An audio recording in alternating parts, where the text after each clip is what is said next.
All right, let's dive right in. Today, we're exploring one of the most incredible ideas in all of science and philosophy, using Dr. BCM Ramasetti's The Laws of Existence as our guide.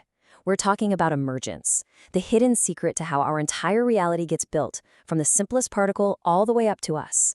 So here's the central puzzle that just blows your mind when you think about it. Look around. A rock, a tree, the air you're breathing, it's all made of the same basic ingredients. So how in the world does the universe take that simple, non-living stuff and create the dynamic, organized, and frankly miraculous thing we call life? You know, the source material uses this fantastic analogy to frame it. We all expect 2 times 2 to equal 4. It's linear, it's predictable, but what if it equaled 22? That's what the universe does all the time. Simple things interact, and the result is something wildly, disproportionately greater than the sum of its parts. That is emergence. It's the closest thing to a real, observable miracle.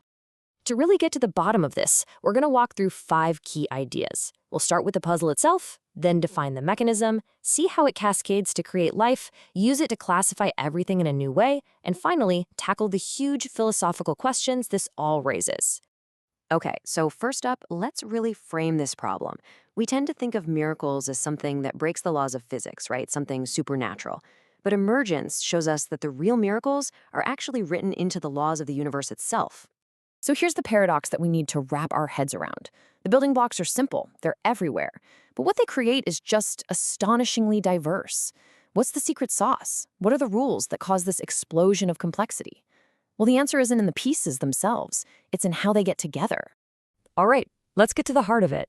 What exactly is this mechanism that lets 2 plus 2 equal 22, metaphorically speaking? So here it is, our working definition. Emergence is when brand new, nonlinear properties, and nonlinear just means the output is way bigger than the input, pop into existence from the interaction of simpler parts. Think about it. A single molecule of H2O isn't wet. That property doesn't exist, but you get enough of them together, and bam, you get wetness. It's a new property you could never predict just by looking at a single molecule. That's the whole game right there. And get this. This isn't just a quirky little thing that happens with water. This scales up across the entire cosmos. It's the rule, from tiny particles snapping together to form atoms, all the way to stars clustering to form galaxies. It is a fundamental law of organization for all of reality. So if emergence is happening everywhere, how does it build something as insanely complex as a living creature? Well, it doesn't happen in one jump. It happens in a cascade, a hierarchy, where each new level is built on the emergent properties of the one before it. And this diagram just illustrates that idea perfectly. It's not one layer of emergence. It's emergence stacked on top of more emergence. The new properties that show up on one level, like, say, chemical stability in a molecule, they become the new basic building blocks for the next level up. And that level creates even newer, more complex properties, and on it goes. In a living thing, you can see this cascade so clearly. You have molecules creating cells, and suddenly the emergent property of metabolism appears. Then cells team up to form tissues, and you get a new emergent property, a division of labor. Tissues form organs with coordinated functions, and organs link up into systems that let the whole organism survive and adapt. Every step up the ladder is a whole new set of rules. And this leads to a really mind-bending idea. Life isn't a thing. It's not some magic spark or a substance you can isolate. Life is a process. It's a property that emerges from a super-organized, deeply interconnected system. It's what the system does, not what it's made of. Now, once you have this powerful idea in your toolkit, you can start to see the whole world differently. It actually gives us a totally new way to classify everything around us, not by its chemical makeup, but by its level of emergence. So, according to the source material, we can put everything into 4 buckets. You've got non-living things, like a rock, with very little emergence going on. Then you've got living things, which are at the absolute peak. Then there are dead things, like a piece of wood. They've lost those dynamic emergent properties of life, but they still have a lot of their complex structure. And finally, artificial things, like a robot. They have a high degree of emergence, but, and this is key, their complexity comes from an outside designer. It doesn't organize itself. This chart makes that comparison totally clear. Look at the huge jump in emergence between non-living and living things. Dead things are kind of in the middle, having fallen from that peak. And artificial things are way up there.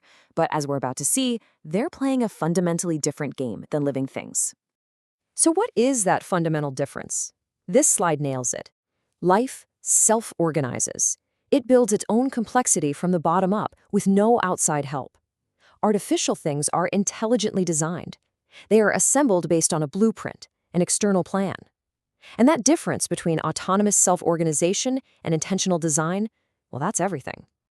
And that very distinction brings us to our final stop, where this all gets really deep, and we start asking some of the biggest questions there are about purpose, creation, and what it all means.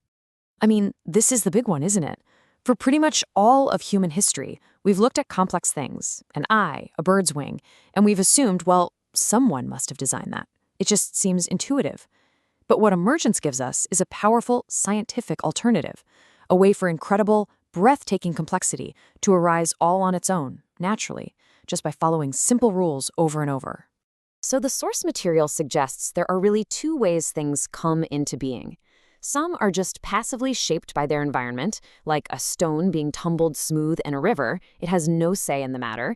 But others are created actively, with purpose, by something that already exists, like a bird building a nest.